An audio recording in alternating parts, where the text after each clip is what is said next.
Jesus, peace. You know I love you. 4 cups. Not 1, not 2, not 3. 4 cups.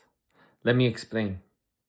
You see, in the Jewish Passover meal that God instructed the Israelites to partake in on the final plague in Egypt, God gave them specific instructions to follow. Now, fast forwarding to the Last Supper of Jesus, that's the exact same thing they were doing. They were partaking of the memorial of the Passover meal. Those same instructions that God gave Moses, Jesus and his apostles were doing right there. And upon learning those instructions, you'll discover there's 4 cups in that meal.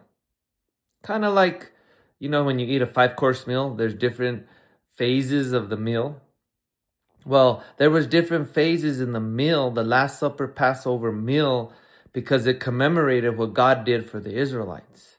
However, Jesus came to fulfill.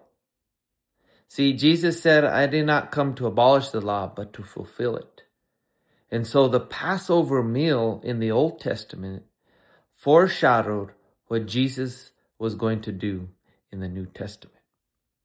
And upon reading the Gospels, you'll discover that on the night of the Last Supper, the 3rd cup was the cup of the Eucharist, the chalice of his precious blood. But the 4th cup, he did not partake of it. He did not drink the 4th cup, nor his apostles. He said, I won't drink it until I drink it again in my kingdom. Now, fast forwarding to the crucifixion. When Jesus was dying on the cross, they took hyssop. Hyssop was like this sponge that the ancient Israelites used to put the blood on their doorpost on that same night of the angel of death. Now, they got that sponge, the hyssop, and they put wine on it because Jesus said on the cross, I thirst.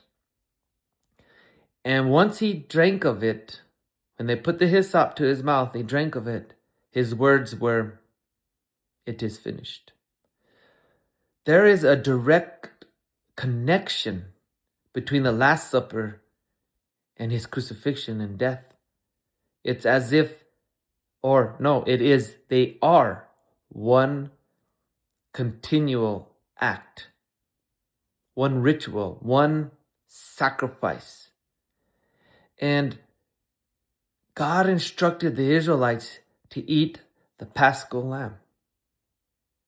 And so us in the New Testament are to eat the Paschal lamb as well. However, it's not the animal lamb, but the Lamb of God who takes away the sins of the world. I love you. God bless.